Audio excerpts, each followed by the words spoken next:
नमस्कार। प्राइम न्यूजमा स्वागत छ। म संगीता कटुवाल। म दिपेश किमिरे। सुरु गरौँ आजका हेडलाइन्सबाट।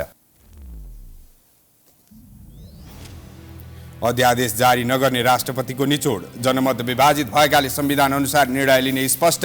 राष्ट्रपति संस्था र सरकार बीच द्वन्द्व बढ्ने निश्चित।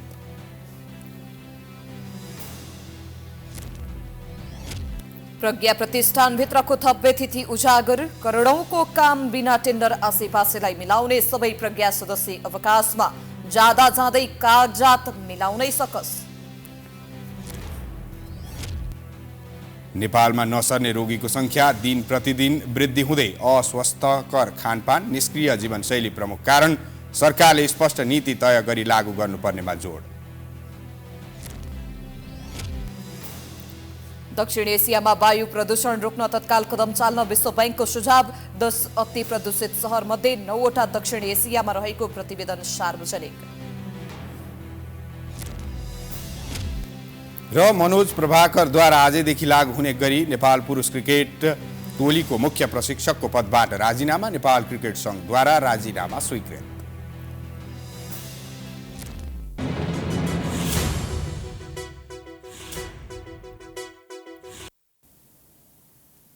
अब प्राइम न्यूज विस्तारमा। फौजदारी अभियोगमा जेलमा रहेका रेशम चौधरीका अतिरिक्त विप्लव समूह र सिके राउतका कार्यकर्तालाई समेत जेलमुक्त गर्ने प्रयोजनले सरकारले ल्याउन खोजेको अध्यादेश जारी नगर्ने निचोडमा पुगेकी छन्। राष्ट्रपति विद्यादेवी भण्डारीको यो कदमले सरकार र राष्ट्रपति बीच अझ द्वन्द्वको अवस्था सिर्जना हुने निश्चित छ। एक रिपोर्ट।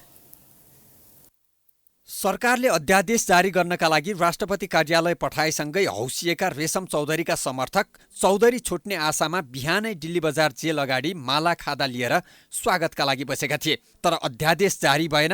रेशम चौधरी छुट्ने छाँटकाँट नदेखेका नागरिक उन्मुक्ति पार्टीका नेता कार्यकर्ता निराश भएर फर्किए। सरकारले विगतमा हिंसात्मक गतिविधिमा संलग्न रहेका तर अहिले विगतका आफ्ना कामप्रति क्षमा याचना गरी वर्तमान संविधानलाई स्वीकार गरी शान्ति प्रक्रियामा आएको अवस्थामा त्यस्ता व्यक्ति र समूहलाई माफी दिने गरी मुलुकी फौजदारी कार्यविधि संहिता 2074 संशोधन गरी अध्यादेश मार्फत अनुसूची 9 थपिएको थियो। सरकारले गम्भीर फौजदारी अभियोगमा जेल जीवन यापन गरिरहेकाहरूलाई जेल मुक्त गर्ने निर्णय गरेसँगै सरकारको त्यस्तो निर्णयको चौतर्फी विरोध भएको थियो।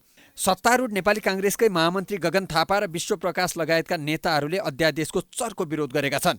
सरकारको विरोध भए पनि राष्ट्रपति भने सरकारले ल्याएको अध्यादेश जारी गर्नै पर्ने संवैधानिक जिम्मेवारीमा रहेको कानुनी क्षेत्रका जानकारहरू बताउँछन्। तर नागरिकता विधेयक प्रमाणीकरण नगरेकी राष्ट्रपति यो अध्यादेशमा पनि त्यही इतिहास दोहोर्याउने मोडमा छिन्।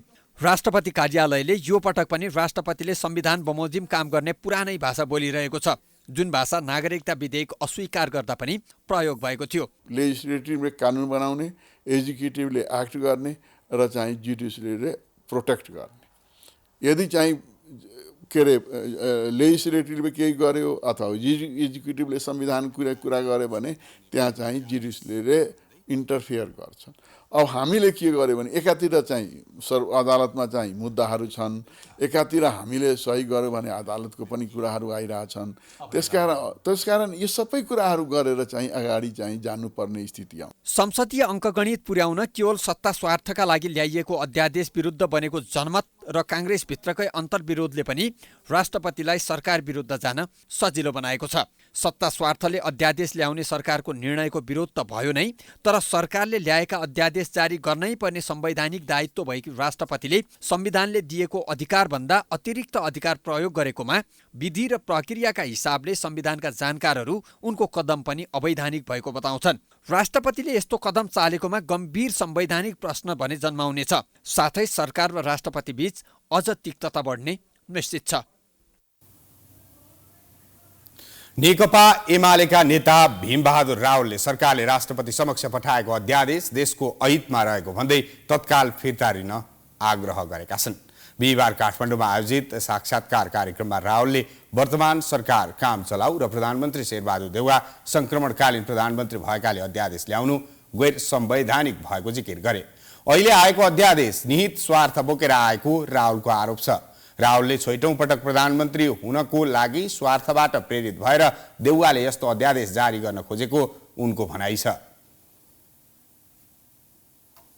दलहरूलाई खुसी बनाएर खुसी तुल्याएर आफ्नो पक्षमा ल्याउन यो अध्यादेश जारी गर्नुभएको भन्ने कुरा जुन बाहिर आएको छ यो त झनै आपत्तिजनक छ। यो कुरा हेर्दा मलाई विगतको एउटा सम्झना हुन्छ। जुन बेला प्रधानमन्त्री रहनुभएका शेरबहादुर देउवाजीले सुरा सुन्दरी ब्याङ्कक भ्रमणको भुमरीमा सांसदहरूलाई घुमाएर आफ्नो प्रधानमन्त्रीको पद उहाँले जोगाउन खोज्नुभयो भन्ने कुरा छापाहरूमा यत्र तत्र सर्वत्र आएको थियो। राहुलले नेपालका शीर्ष नेताहरूले देशमा नयाँ सरकार गठनका लागि विदेशी राजदूतसँग साउती मार्न थालेको गम्भीर आरोप समेत लगाएका छन्। राहुलले प्रधानमन्त्री आलोपालो हुने भन्ने विषय र संवैधानिक निकायमा भागबण्डाको कुरा चलिरहेको भए पनि देशको गम्भीर सवालमा दलहरूले ध्यान नदिएको गुनासो गरे।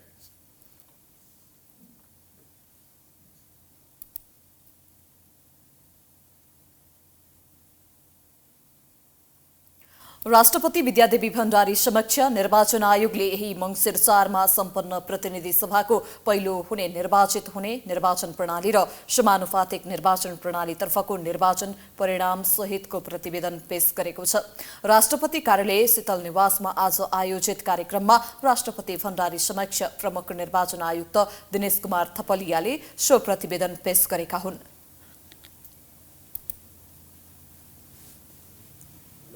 प्रतिनिधि सभा सदस्य निर्वाचन ऐनले दिएको अधिकार बमोजिम नतिजा घोषणा भएको 7 दिनभित्र राष्ट्रपतिज्यू समक्ष पेश गर्ने भनेको छ र निर्वाचन आयोगले आजको मितिमा आज बिहान गएर सम्माननीय राष्ट्रपतिज्यू समक्ष प्रतिनिधि सभा सदस्य निर्वाचनतर्फको निर्वाचन परिणाम आयोगले चाहिँ बुझाएर आएको अवस्था छ र प्रदेश सभा सदस्य निर्वाचनतर्फको निर्वाचन परिणाम प्रदेश प्रमुखज्यू समक्ष पुसको 2 गते चाहिँ बुझाउने कार्यक्रम रहेको छ। प्रतिनिधि सभाको पहिलो हुने निर्वाचित हुने निर्वाचन प्रणाली र समानुपातिक निर्वाचन प्रणालीतर्फको निर्वाचन परिणाम सहितको प्रतिवेदन निर्वाचनको नतिजा घोषणा भएको 7 दिनभित्र राष्ट्रपति समक्ष पेश गर्नुपर्ने व्यवस्था छ। सो अवसरमा राष्ट्रपति भण्डारीले लोकतन्त्रको सुदृढीकरणका निम्ति निर्वाचन महत्त्वपूर्ण रहेको बताएकी छन्। प्रतिनिधि सभा र प्रदेश सभा सदस्य निर्वाचन सफलतापूर्वक सम्पन्न भएकामा खुशी व्यक्त गर्दै उनले यसका निम्ति निर्वाचन आयोग, सुरक्षा निकाय, सरकारवाला निकाय र आम मतदाता सबैलाई धन्यवाद दिएकी छन्। कार्यक्रममा प्रमुख निर्वाचन आयुक्त थपलियाले स्वच्छ भयरहित वातावरणमा आम निर्वाचन सम्पन्न भएको बताए। यस निर्वाचनबाट प्रतिनिधि सभामा 275 र प्रदेश सभामा 550 गरी 825 जना निर्वाचित भएको उनले जानकारी गराए। प्रतिनिधि सभामा 33.10% र प्रदेश सभामा 36.36% महिला सहभागिता भएको उनको भनाइ छ। आयोगले आगामी पुस 2 गते प्रदेश सभा सदस्य निर्वाचन 2079 को परिणाम सहितको प्रतिवेदन साथै प्रदेशको राजधानीमा प्रदेशका प्रदेश प्रमुख समक्ष आयोगका पदाधिकारीबाट प्रतिवेदन प्रस्तुत गरिने जनाएको छ।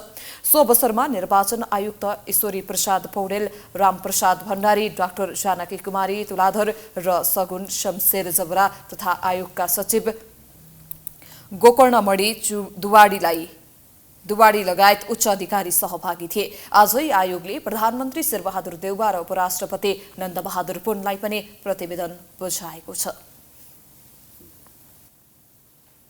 नेपाल प्रज्ञा प्रतिष्ठानका प्रज्ञा परिषदका सबै सदस्यको 4 वर्षे कार्यकाल बिहिबारबाट सकियो। असोज 21 गते नै बाहिरिएका कुलपति गंगा प्रसाद उप्रेती र सदस्य सचिव जगत प्रसाद उपाध्याय सहित 11 जनाले प्रज्ञामा बेथितिका चाङ नै लगाएका छन्। सरकारी अनुदानमा किनेको छापाखाना भाडामा लगाउनेदेखि कर चुक्ता समेत नगरी सरकारी कामकाज ठेक्कामा लिएर कमिसनमा रमाएको आरोप उनीहरूमाथि लागेको छ। हेरौं आजको प्राइम स्पेशलमा यो रिपोर्ट।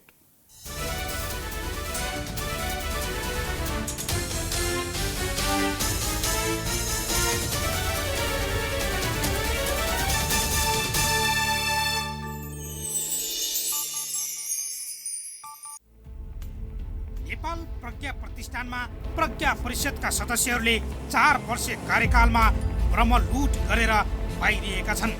असोज 21 गते बाहिरिएका कुलपति गंगा प्रसाद उप्रेती र सदस्य सचिव जगत प्रसाद उपाध्याय मात्रै होइनन्, मङ्सिर 29 गते अर्थात् बिहिबार बाहिरिएका निमित्त कुलपति डाक्टर जगमान गुरुङ र सदस्य सचिव डाक्टर होमनाथ पौडेल सहित 11 जना प्रज्ञा परिषद सदस्यले 4 वर्षीय कार्यकालमा प्रज्ञा प्रतिष्ठानभित्र ब्रह्मलुट गरेको तथ्य विभिन्न कागजातले देखाएको छ।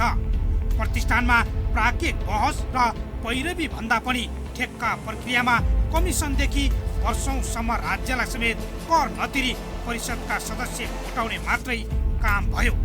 2.5 महिना अघि बाहिरिएका कुलपति उप्रेती र सदस्य सचिव उपाध्यायले त जाँदा जाँदै असोज 14 गते 6 जना कर्मचारीको शाखा सरुवा र सवारी चालकदेखि शाखा उपप्रमुख उपसचिवसम्मका विभिन्न तहका 11 जना कर्मचारी जो आफ्नो स्वार्थमा काम गर्नेहरूको 1 देखि 3 सम्म ग्रेड वृद्धि गरेर प्रज्ञा प्रतिष्ठानलाई भार थोपारी दिए।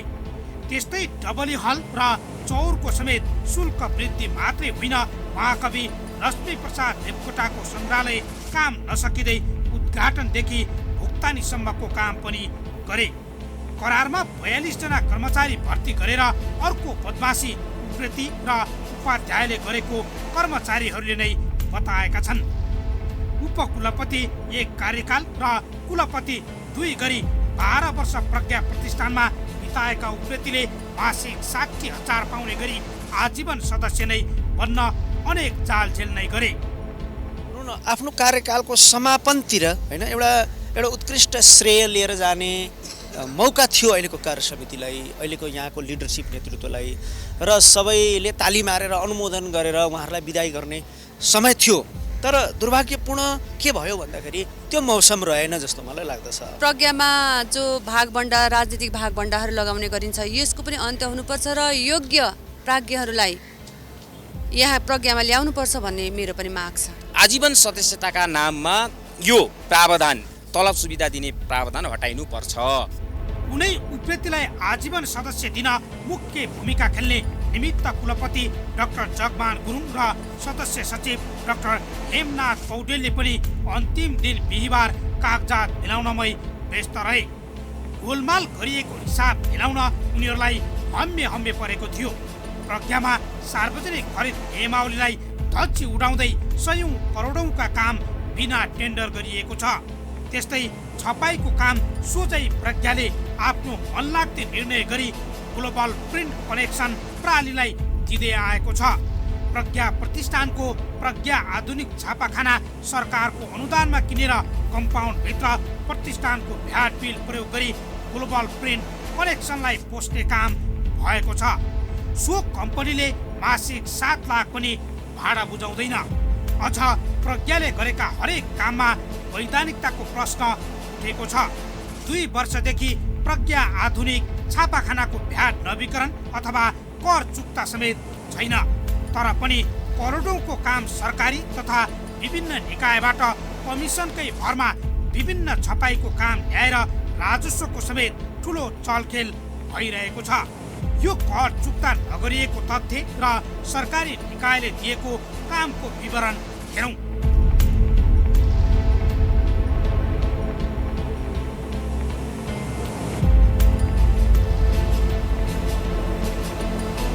वर्षदेखि कर चुक्ता नभएको छापाखानामा निर्वाचन आयोगदेखि विभिन्न मन्त्रालय, काठमाडौँ महानगर जनक शिक्षा सामग्री केन्द्रदेखि नगरपालिकासम्मको काम आखिर प्रज्ञा छापाखानाले कसरी काम पाइरहेको छ भन्ने प्रश्न उठेको छ। यही प्रज्ञा परिषदका सदस्यले 300 पृष्ठको पुस्तक सोझै बिना प्रतिस्पर्धा ग्लोबल प्रिन्टलाई छाप्न दिएर अर्को गल्ती गरेको छ।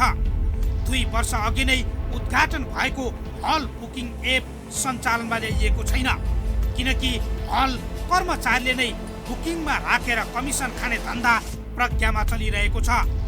साउनमा प्रधानमन्त्री एवं संरक्षक शेरबहादुर देउवालाई बुझाइएको प्रतिवेदनमा बनावटी र झुटा विवरण प्रतिवेदनमा पेश गरिएको प्रष्टै देखिन्छ।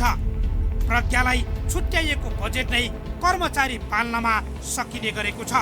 एकपटक कर्मचारी विवरण र बजेट हेरौँ। आर्थिक वर्ष 2079-80 को वार्षिक बजेट 14 करोड 23 लाख, तलब भत्ता 13 करोड 90 लाख 72,700, स्थायी कर्मचारी 88 जना, तलब 6 करोड 65 लाख 50,795। करार कर्मचारी 42 जना, तलब 1,45,13,674। महँगी भत्ता 33,66,000। आजीवन भत्ता 22 जना, 1,36,22,922। निर्वृत्ति भरण 118 जना, 4,10,19,307। त्यस्तै प्रज्ञामा विज्ञको नाममा नियुक्त भएका 6 जनाले मासिक 60,000 का दरले तलब खाइरहेका छन्। तर काम भने सिनको समेत नभाचेको प्रज्ञा प्रतिष्ठानमा चर्चा हुने गरेको छ। प्रज्ञा प्रतिष्ठानमा औलाएको व्यतिथिबारे न प्रज्ञा परिषदका पूर्व सदस्य नै बोल्छन्, न त आगामी परिषदमा नियुक्ति खान खुट्टा उचालेर बसेका प्रज्ञा नै बोल्न सक्छन्। प्राज्ञिक थलोलाई कमाउ अड्डा बनाउन चाहनेले नै नियुक्ति पाउँदा प्रज्ञा प्रतिष्ठानको साख र गरिमा गुम्दै गएको छ।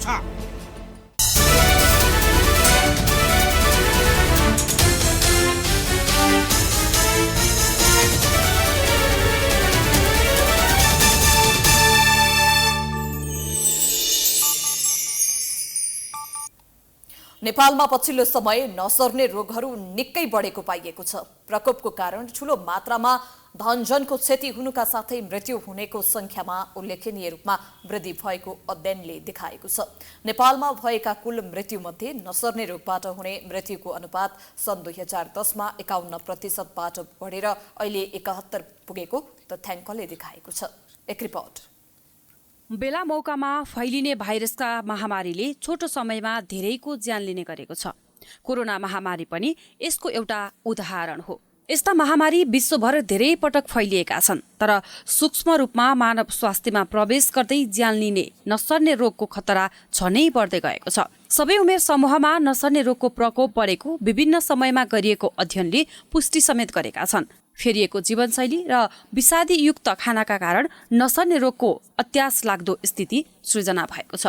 मुटु तथा रक्तनली सम्बन्धी, मधुमेह, दीर्घ श्वास प्रश्वास सम्बन्धी र क्यान्सर जस्ता नसर्ने रोगबाट ज्यान गुमाउने नेपालीको संख्या अन्य सर्ने रोगको तुलनामा उच्च रहेको पाइएको छ। सुर्तीजन्य पदार्थको प्रयोग, शारीरिक गतिविधिमा कमी, मादक पदार्थको सेवन, अस्वस्थकर खानपान र जीवनशैलीसँगै सम्बन्धित अन्य व्यवहारका कारण दीर्घ रोगीको संख्या बढेको मधुमेह रोग विशेषज्ञ डाक्टर दीपक मल्ल बताउँछन्। बालबच्चाहरूको जुन 8, 9, 10, 11, 12मा पढ्ने बालबच्चाहरूको लागि चाहिँ पाठ्यक्रममा चाहिँ ओबेसिटी भनेको के हो, मोटोपन भनेको के हो, फ्यामिलीको भ्यालु के हो, एक्सर्साइजको महत्त्वहरू के हो, जङ्क फुडहरू खाना हुँदैन, घरमा पकाएको खानेकुराहरूलाई चाहिँ तपाईँको हजुरबाले पकाएको, हजुरआमाले पकाएको खानेकुराहरू हेल्दी हुन्छ भनेर सिकाउन चाहिँ जरुरी छ। प्लस तपाईँको फिजिकल एक्टिभिटी होइन, आफ्नो फ्यामिलीसँग, प्यारेन्ट्ससँग go for a walk, go for a hike होइन, वक फर हेल्थ भन्छ नि त, त्यो वाला कार्यक्रम चाहिँ गर्नुपर्छ। नेपालमा सन् 2019 मा गरिएको सर्वे अनुसार नेपालमा प्रत्येक वर्ष 1,90,000 भन्दा बढी मानिसको विभिन्न रोगको कारण मृत्यु हुने गरेको छ, जसमध्ये करिब 71% नागरिकको नसर्ने रोगका कारण मृत्यु भएको तथ्याङ्क छ। प्रत्येक 5 जना मध्ये 4 जनाको मृत्यु नसर्ने रोगका कारण हुने गरेको छ। नेपालमा नसर्ने रोगको आर्थिक भार प्रत्येक वर्ष बढ्दै गएको छ। विश्व स्वास्थ्य संगठनका अनुसार नसर्ने रोगहरूका 4 प्रमुख कारक तत्त्वहरूलाई रोकथाम तथा नियन्त्रण गर्न सके 80% भार कम हुने देखिएको छ। यी रोगहरूबाट पीडित परिवार र समुदायको संख्या पनि निरन्तर बढ्दै गएकोले सरकारले नसर्ने रोगतर्फ विशेष योजना नीति निर्माण गर्नुपर्ने पूर्व स्वास्थ्य सचिव खगराज बराल बताउँछन्। नसर्ने रोग बढी लाग्यो हैन, अब खानपान नै त्यस्तो छ, त्यसले गर्दाखेरि त तपाईँको यो नसर्ने रोगहरूमा धेरै जनताको पैसा खर्च भएको छ। सर्ने रोग त के भने सर्ग रोगमा त पर्याप्त सरकारले पनि लगानी गरिरहेको हुन्छ कि, जस्तै कोभिडको भयो, डेङ्गुको भयो, अरूमा हुन्छ नि, अब तपाईँको मलेरियाको कुरा भयो, हैजाको कुरा, यी आदि कुरामा पनि सरकारले त निःशुल्क औषधि दिइरहेको हुन्छ नि, खोप दिइरहेको हुन्छ। तर यो नसर्ने रोगहरू त यस्तो किसिमले बढिरहेछ कि मान्छेको चाहिँ आरोग्यतै छैन। त्यसले गर्दाखेरि यो मुटुको रोग, कलेजोको भयो, ब्रेनको भयो, अब किडनीको भयो होइन, फोक्सोको भयो, यी आस्था क्यान्सर भयो, यस्ता कुराहरूमा यो रोगै आउन नदिने किरा जानुपर्ने हो। शारीरिक परिश्रम बिनाको जीवनशैली र अस्वस्थकर खानपानका कारण नेपालमा नसर्ने रोगको कारण मृत्यु हुनेको संख्या सर्ने रोगबाट मृत्यु हुनेको तुलनामा बढ्दै गएको हो। 21.1% मृत्यु सर्ने रोग, मातृ तथा नवजात र पोषण सम्बन्धी रोगका कारण भएको देखिएको छ। साथै दुर्घटनाका कारण भएको चोटपटकबाट 7.8% मृत्यु भएको देखिएको छ। सन् 2017मा गरिएको अर्को एक अध्ययनले रोग, दुर्घटना, कुपोषण, सुत्केरी स्याहार लगायतको कारण भएको कुल मृत्युमध्ये 66% मृत्यु नसर्ने रोगका कारण भएको तथ्य प्रकाशमा ल्याएको थियो। नसर्ने रोग पनि संक्रमण रोगहरूभन्दा बढी जोखिमपूर्ण देखिएकोले नागरिक स्वयंले पनि आफ्नो स्वास्थ्यप्रति पूर्ण सजग हुनुपर्नेमा विज्ञहरूले जोड दिएका छन्। प्रत्यक्षतर्फको निर्वाचनमा निकै कम महिला उठाउने दलीय प्रवृत्तिका कारण आगामी 5 वर्ष संसदमा समावेशी प्रतिनिधित्व निकै कम हुने भएको छ। खस आर्य समुदायले ठूलो हिस्सा संघीय संसदमा पुग्दा जनसङ्ख्याको 2/3 हिस्सा ओगट्ने दलित, आदिवासी जनजाति, मधेसी र मुस्लिमको प्रतिनिधित्व विगतभन्दा पनि खुम्चिएको छ। एक रिपोर्ट। 48% खस आर्यको प्रतिनिधित्व हुने संघीय संसदमा आदिवासी जनजाति 24, मधेसी 15, दलित 6, थारू 5 र मुस्लिम समुदायको 2% प्रतिनिधित्व हुनेछ। संविधानले अनिवार्य गरेको व्यवस्था अनुसार महिलाको 33% प्रतिनिधित्व हुने सुनिश्चित भएको छ। संविधानले सबै प्रकारका विभेद र उत्पीडनको अन्त्य गर्दै समानुपातिक, समावेशी र सहभागितामूलक सिद्धान्तका आधारमा समतामूलक समाज निर्माण गर्ने संकल्प गरेको भए पनि महिला प्रतिनिधित्वको बाध्यताले अन्य समुदायको उपस्थिति खुम्चिएको छ। बाहुल्यता त यो सदियौँदेखिबाट रुल गरेर आएको उनीहरूले केही पर्सेन्टेज अफ सिट बढी देखिएको छ। तर जुन किसिमको समूहहरूको पहिला उपस्थिति हुँदैन थियो संसदमा, अहिले महिलाको उपस्थिति एटलिस्ट 33% भएकै छ। संवैधानिक र कानुनी प्रत्याभूतिले गर्दा विभिन्न समूह र वर्गहरूको उपस्थिति भएको छ। त्यति हुँदाहुँदै पनि 126वटा जातहरूमध्ये अहिले पनि 60भन्दा बढी करिब 62 जातहरूको प्रतिनिधि शून्य भएको हुँदा पूर्ण समानुपातिक भएको छ भन्न सकिँदैन। नेपालको जनसङ्ख्यामा खस आर्यको हिस्सा 31.20% मात्रै छ। तर प्रतिनिधि सभामा कुल सदस्य मध्ये 48% अर्थात् 131 जना यही समुदायबाट सांसद चुनिएका छन्। खस आर्य समुदायले ठूलो हिस्सा ओगट्दा जनसङ्ख्याको 2/3 हिस्सा ओगट्ने दलित, आदिवासी जनजाति, मधेसी र मुस्लिमको प्रतिनिधित्व विगत भन्दा पनि खुम्चिएको छ। 13.8% जनसङ्ख्या रहेको दलित समुदाय समानुपातिक प्रतिनिधित्वमा सबैभन्दा बारमा देखिएको छ। अर्थात् प्रतिनिधि सभामा दलित समुदायको उपस्थिति 6% मात्रै छ। प्रत्यक्षतर्फ 165 चुनिँदा 1 जना दलित छन् भने समानुपातिक तर्फ 15 जना मात्रै संसद छिर्नेछन्। दलित पुरुषको प्रतिनिधित्व विगतमा भन्दा थप कमजोर बनेको छ। आदिवासी जनजाति समुदायको जनसङ्ख्या 28.7% रहेकोमा 67 सदस्य अर्थात् 24%ले संघीय संसद बन्ने सौभाग्य पाएका छन्। यस्तै मुस्लिमको जनसङ्ख्या 4.40% रहेकोमा प्रतिनिधि सभामा सदस्यमा 2% अर्थात् 6 जना मात्रैले स्थान पाएका छन्।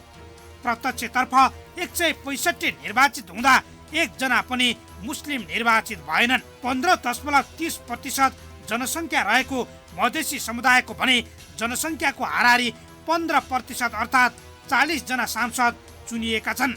नागरिक उन्मुक्ति पार्टीको उदयसँगै तुलनात्मक रूपमा थारू समुदायको प्रतिनिधित्व विगत भन्दा बढेको छ। 6.60% जनसङ्ख्या रहेको थारू समुदायबाट यसपटक प्रतिनिधि सभामा 15 जना सदस्य निर्वाचित भएका छन्। ठूला राजनीतिक दलहरूले प्रतिनिधि सभामा प्रत्यक्षतर्फ न्यून सङ्ख्यामा महिला उम्मेद्वार बनाएकै कारण संसदको समावेशी संरचनामा दबाव परेको छ।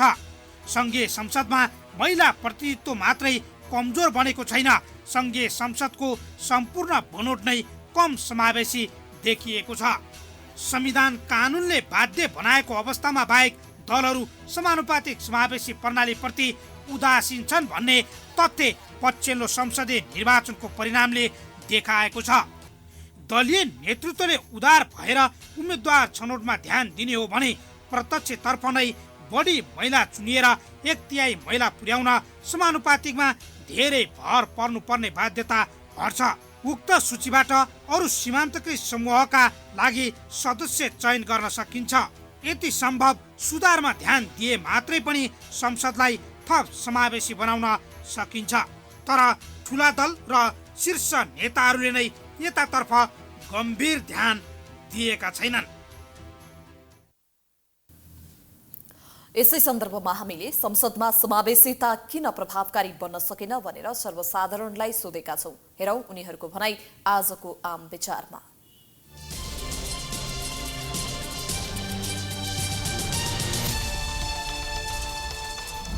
अहिले चाहिँ ओभरअल नेपालको कुरा गर्नुपर्दा नेपालको माथिल्लो पोस्टमा चाहिँ महिलाभन्दा पुरुष हुनुहुन्छ। अनि त्यो भएको कारणले पनि महिलाहरूलाई त्यो ठाउँसम्म आउन अलिकति मोटिभ नभएको हुनसक्छ। अनि प्लस महिलाहरूलाई अब ओभरअल नेपालको कुरा गर्नुपर्दा चाहिँ अलिकति फ्रिडम पनि छैन कि जस्तो लाग्छ। जति पनि जुनसुकै दल घोषमा जान्छ नि हजुर गरेर नमस्ते गरिदिने, हजुर होइन हाम्रो अधिकार ल्याऊ, हामीले ल्याऊ भन्यो। किनभने जसरी समानुपातिकमा विभिन्न दलले कसैले 29, कसैले 19, कसैले 10 राख्नु बाध्य भयो नि, त्यही किसिमको बाध्य दलहरूले चाहिँ उनीहरूको दलमा कुरा राख्नु सक्नु पर्छ। राजनीति क्षेत्रमा चाहिँ अहिले नेपालमा हाम्रो भर्खर सुरु त भएको छ महिलामा, पछि त पर्ने जो भयो नयाँमा चाहिँ नि होइन, पछि जोड्नु पनि पर्छ। महिलाहरूको त्यति सहभागी नभएर होला।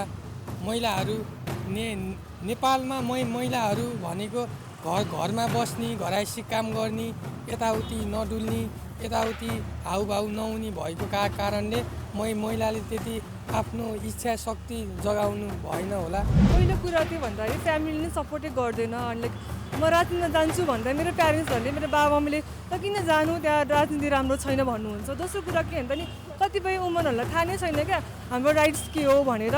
अब काठमाडौँ मात्रै नेपाल होइन नि त, ठाउँतिर कतिले एजुकेसन पाएको हुँदैन, अरू कुरा अनि फेसिलिटी पाएको हुँदैन। उनीहरूको सानो उमेर पे गरिदिन्छ अनि बुढाले दिँदैन भनेर नि होला जस्तो लाग्छ। सबै कुराहरू सबैभन्दा मेजर चिज भनेको देश सञ्चालनमा सबैभन्दा डिसिजन गर्ने चिज भनेको चाहिँ पोलिटिक्स नै हो। हेर्नुहोस् होइन, पोलिटिकल डिसिजनमा अथवा त्यो पोलिसी लेभलको डिसिजनमा त्यो वर्ग चाहिँ एउटा सक्षम डिसिजन गर्न नसकेपछि त्यसको असर हरेक क्षेत्रमा पर्छ। त्यही हो, महिलाहरू आजकल होइन घरमै अब बस्ने, घरमै व्यस्त हुने, बाहिर ननिस्किने त्यस्तो टाइपको हुनुहुन्छ। जो राजनीतिक टाइममा बाहिर निस्किने महिलाले पनि केही गर्छु भन्ने हिसाब किताबले बाहिर निस्केर चाहिँ उहाँहरूले पनि केही गर्नुपर्छ, महिला पनि अगाडि बढ्नुपर्छ भन्छु। नेपालको कन्टेक्स्टमा हेर्दा चाहिँ पेट्रियार्कल सोसाइटी छ नि त हाम्रो नेपालमा। महिलाहरूलाई चाहिँ यस्तो पुरुषहरूले भान्साभित्रै काम गर्नुपर्ने, अनि बाहिरहरू जान नदिने, यसो सोसल इभेन्ट्सहरूमा पार्टिसिपेट गर्न नदिने, त्यस्तो भएकोले चाहिँ तिनीहरूलाई अपर्च्युनिटी थोरै पाउँछन् अनि बाहिर जान दिँदैनन्, फ्रिडम कम हुन्छ। त्यही हुनु लाग्छ मलाई चाहिँ।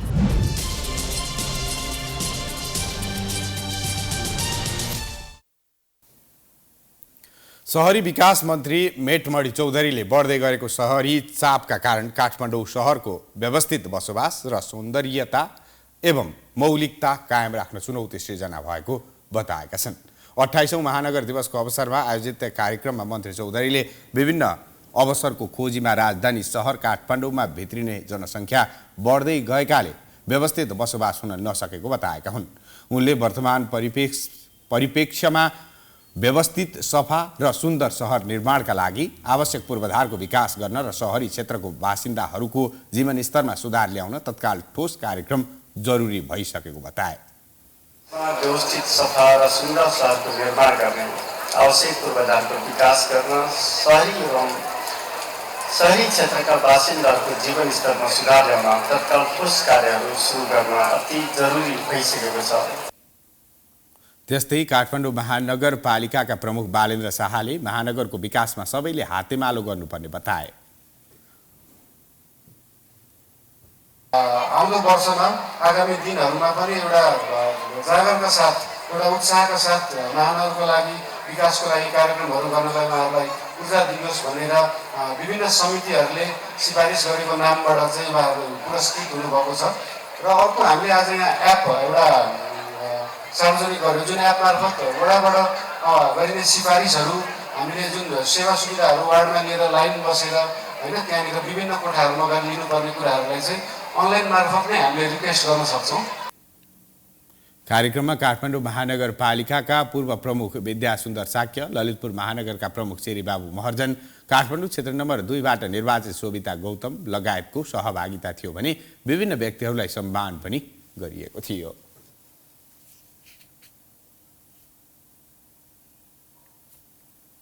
संहिता लागू भएसँगै मुलुकमा 6वटा स्थानीय तह महानगरपालिका बनेका छन्। महानगरपालिका बन्न विभिन्न मापदण्ड छन्। के सबै महानगरपालिकाले मापदण्ड पूरा गरेका छन् त? हेरौं यो रिपोर्ट। काठमाडौँ, पोखरा, वीरगञ्ज, विराटनगर, ललितपुर, भरतपुर महानगरपालिका हुन्। तपाईहरूले ठान्नुभयो होला यी सहरले महानगरपालिकाको मापदण्ड पूरा गरेका छन्, तर यी सहरहरू आवश्यक पूर्वाधार पूरा गरेर महानगर भएका होइनन्। संविधान सभा मार्फत 2072 मा नेपालको संविधान जारी भएपछि नेपालमा संघीय शासन प्रणालीको थालनी भयो। त्यसैको उपज शक्ति विकेन्द्रीकरणको सिद्धान्त अनुरूप स्थानीय प्रदेश र सङ्घ गरी 3 तहको सरकार निर्माणको क्रममा बिना योजना र आवश्यक पूर्वाधार बिना स्थानीय सरकारलाई गाउँपालिका, नगरपालिका र महानगरपालिका गरी 3वटा संरचनामा विभाजन गरियो, जस अन्तर्गत 6वटा सहरलाई महानगरपालिका नामाकरण गरियो। के छ त महानगरपालिकाको मापदण्डमा? 1. 3 लाख जनसङ्ख्या, 2. न्यूनतम 40 करोड वार्षिक आम्दानी, 3. नगरपालिका र उपमहानगरपालिकाको लागि चाहिने सबै पूर्वाधार, 4. 500 शय्याको विशेषज्ञ सहितको अस्पताल, 5. रङ्गशाला अनिवार्य, 6. प्राविधिक शिक्षालय, 7. टर्मिनल सहितको बस पार्क, 8. तरकारी तथा फलफुल वितरण केन्द्र र 9. कम्तीमा 1 सपिङ मल।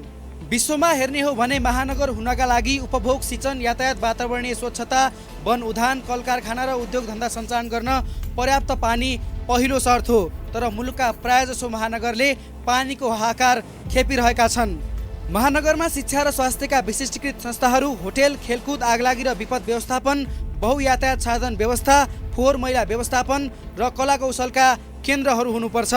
त्यस्तै बसोबास क्षेत्र, व्यापारिक केन्द्र, अस्पताल, विद्यालय क्षेत्र, खुल्ला मैदानहरू पनि छुट्याइएको हुनुपर्छ।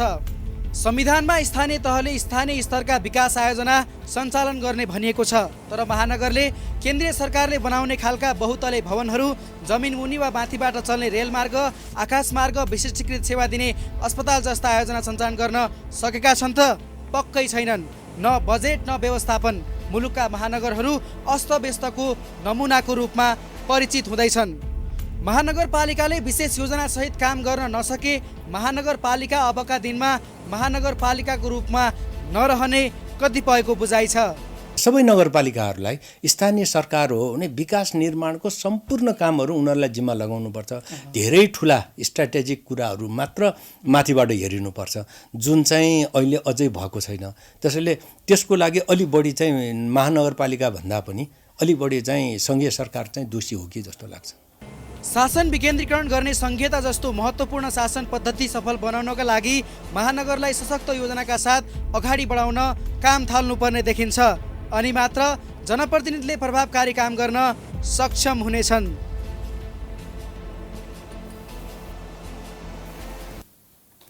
नेपालमा पछिल्लो समय सवारी चालकको अभाव छ। व्यवसायीले सवारी साधन खरिद गरे पनि गुडाउने चालक नपाउँदा यातायात व्यवसाय निल्नु न ओकल्नु भएको छ। यातायात क्षेत्रमा राम्रो आम्दानी नहुँदा चालकहरू आफू र परिवार पाल्नका लागि वैदेशिक रोजगारीमा जान बाध्य छन्। एक रिपोर्ट। लामो तथा छोटो दूरीमा गुड्ने सवारी साधनका लागि चालकको अभाव खड्किएको छ। राजनीतिक अस्थिरताका कारण दक्ष चालक वैदेशिक रोजगारीका क्रममा बाहिरिने क्रम बढ्दो छ। नयाँ दक्ष चालक उत्पादनतर्फ राज्यले ध्यान नदिन चालक अभाव झेल्नु परेको व्यवसायीहरूले बताउँछन्। यही अभावका कारण लामो दूरीका सवारी साधनमा 2 जना चालक राख्ने व्यवस्था गरिए पनि कार्यान्वयनमा आउन सकेको छैन। एउटा चालकलाई 8 घण्टाको दरले 2 जनाले 16 घण्टासम्म लामो दूरीका बस चलाउने भनिए पनि एकैजनाले 15 देखि 20 घण्टासम्म बस चलाउँदा दुर्घटनाको जोखिम बढिरहेको छ। अर्कोतर्फ देशभर दक्ष चालक खोज्दै व्यवसाय समेत भौतारिनुपर्ने अवस्था छ। नेपाल यातायात व्यवसायी राष्ट्रिय महासंघ पनि चालक पाउन निकै सङ्घर्ष गर्नु परेको बताउँछ। पछिल्लो समयमा चालक मात्रै होइन, सहचालक, कन्डक्टर, चालक होइन, यो तिनै थरी यो जुन मजदुरहरू हुनुहुन्छ उहाँहरूलाई पाउनलाई एकदमै अभाव छ। दक्ष जनशक्ति पाइँदैन। दक्ष जनशक्ति तपाईँको पैसाको अभाव, यो देशमा रहेको महँगी मूल्यवृद्धि कारण, हरेक कारणले गर्दाखेरि एउटा कुरा के भने सरकारले यो क्षेत्रलाई प्रोत्साहन गर्ने कुनै पनि कार्यक्रम नराखेको हुँदा आखिर यहाँ बसेर पनि तपाईँको भोलि बिहान न पेन्सन हुन्छ, न केही हुन्छ, केही पनि हुँदैन। त्यस कारणले बरु यहाँ बसेर 10 वर्ष दुःख गर्नुभन्दा विदेश गएर 10 वर्ष दुःख गऱ्यो भनेपछि भविष्यलाई पुग्ने गरी चाहिँ जान परिवार पालिने गरी चाहिँ त्यो आर्थिक स्रोतको जो हुने भएको हुँदाखेरि पनि अहिले यो जनशक्ति यहाँ नभएर विदेशिएको जस्तो हाम्रो चाहिँ मोटामोटी बुझाइ यो छ। यता नेपाल यातायात मजदुर सङ्घ भने सरकारले नयाँ दक्ष चालक उत्पादनमा चासो नदिँदा समस्या बढेको बताउँछ। सवारी चालक अनुमति पत्र लाइसेन्स वितरणमा सरकारले सहजीकरण गर्नुपर्ने सङ्घको माग छ। राज्यले त भने बेलामा लाइसेन्स दिनु पर्यो, दुःख नपाइकन लाइसेन्स वितरण गर्न सक्नु पर्यो राज्यले, अनि मात्रै दक्ष चालकहरू उत्पादन हुन्छ। होइन भने त यतिको पलायन हुँदै जाने, लाइसेन्स चाहिँ यहाँ नदिने भनेपछि कसरी चाहिँ नयाँ उत्पादन हुन्छ ड्राइभरहरू। त्यस कारणले अलिकति चालकलाई दुखै छ।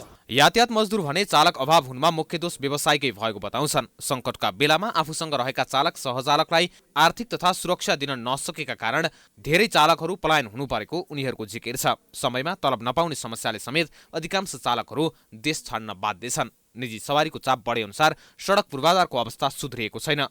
सडकको दुरावस्थाले ज्यानकै असुरक्षा बढाउँदा समेत धेरै चालकले पेसा परिवर्तन गरेका छन्। नयाँ चालक उत्पादन हुने वातावरण पनि छैन। पहिले जस्तो सहजी तरिकाले सिक्न पनि सकिँदैन, गाह्रो छ। त्यही भएर चाहिँ अब सबै चालकहरू विदेशमै रुचाउनुहुन्छ, विदेशमा राम्रो कमाइ पनि हुन्छ। नेपालमा अब गाडी चलाएर नै एउटा पेसा, गाडी चलाउने पेसा गरेर नै बिबी बालबच्चा फ्यामिली पाल्ने वातावरण छैन, यहाँ छैन। एउटा चालक मात्रै हिँड्ने हो भने थियो, बाटो लामो छ, अहिले एउटा चालकले सम्भव पनि छैन। डबल चालक चाहिँ हिँड्नुपर्ने हुन्छ। डबल चालकमा चाहिँ दुईवटा चालकले चाहिँ यो बाटोमा कमाएर साउलाई दिने अनि केही आफूले खाने वातावरण छँदै छैन अहिले त्यहाँ। त्यही भएर चाहिँ विदेश नै राम्रो हुन्छ हामी चालकहरूको लागि, विदेश नै रुचाउँछौँ, किनकि पैसा पनि कमाइ हुन्छ, यहाँको भन्दा अलि धेरै आय आर्जन हुन्छ। त्यही भएर चाहिँ अलि धेरै साथीहरू विदेश नै पलायन हुनुभएको छ। पछिल्लो समय बस, ट्रक र टिप्पर लगायतको संख्या बढ्दो छ। अधिकांश ड्राइभिङ सेन्टर मापदण्ड अनुसार सञ्चालन नहुँदा पनि गाडी चलाउन सिकेकाहरूले तुरुन्तै सडकमा यात्रु र मालवाहक सवारी लिएर हिँड्न सक्ने अवस्था छैन। चालकको अभाव बढिरहँदा सरकारले सवारी चालक अनुमति पत्र वितरणलाई व्यवस्थित बनाउन र क्षमतावान चालक उत्पादनमा योगदान दिन सकिरहेको छैन। सरकारी तवरमा सवारी चालक उत्पादन गर्ने, सिप सिकाउने तालिम केन्द्र र पाठ्यक्रम तयार नहुँदा समेत दक्ष चालकको पदपूर्तिमा समस्या बेहोर्नु परिरहेको छ। अब बिजनेस न्यूज।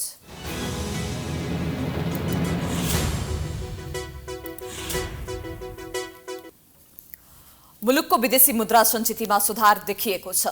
नेपाल राष्ट्र बैंकले सार्वजनिक गरेको वित्तीय विवरण अनुसार असारको तुलनामा कार्तिक मसान्तसम्म आउँदा विदेशी मुद्रा 1% डलर बराबर वृद्धि भएको हो।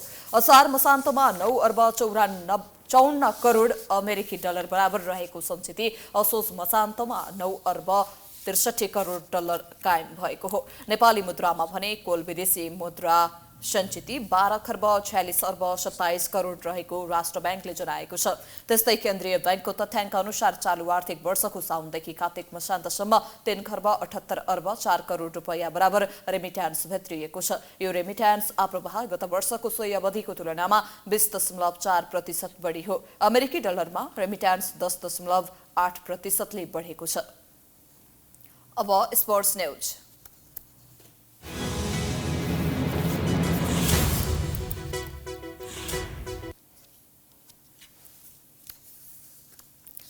नेपाली राष्ट्रिय क्रिकेट टिमका मुख्य प्रशिक्षक मनोज प्रभाकरले राजीनामा दिएका छन्। नेपाल क्रिकेट संघ क्यानले बिहीबार मुख्य प्रशिक्षक प्रभाकरले राजीनामा दिएको जनाएको छ। भारतीय प्रशिक्षक प्रभाकरले आजै बिहीबारबाट लागू हुने गरी राजीनामा दिएको क्यानले जनाएको छ।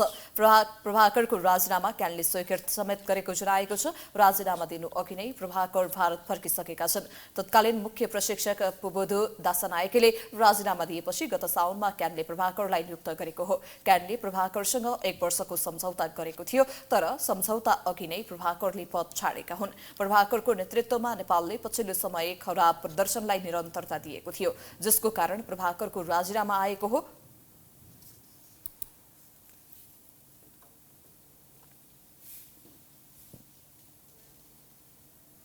हामी प्राइम न्यूजको अन्त्यमा आइपुगेका छौं। जाँदा जाँदै हेडलाइन्स पुनः एकपटक। अध्यादेश जारी नगर्ने राष्ट्रपतिको निचोड। जनमत विभाजित भएकाले संविधान अनुसार निर्णय लिने स्पष्ट। राष्ट्रपति संस्था र सरकार बीच द्वन्द्व बढ्ने निश्चित।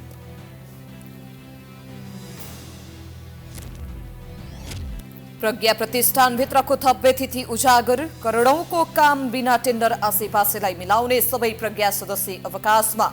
जाँदा जाँदै कागजात मिलाउनै सकस।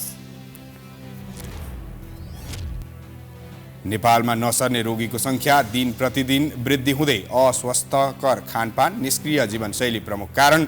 सरकारले स्पष्ट नीति तय गरी लागू गर्नुपर्नेमा जोड। दक्षिण एसियामा वायु प्रदूषण रोक्न तत्काल कदम चाल्न विश्व बैंकको सुझाव। 10 अति प्रदूषित शहर मध्ये 9वटा दक्षिण एसियामा रहेको प्रतिवेदन सार्वजनिक। र मनोज प्रभाकरद्वारा आजैदेखि लागू हुने गरी नेपाल पुरुष क्रिकेट टोलीको मुख्य प्रशिक्षकको पदबाट राजीनामा। नेपाल क्रिकेट संघद्वारा राजीनामा स्वीकृत।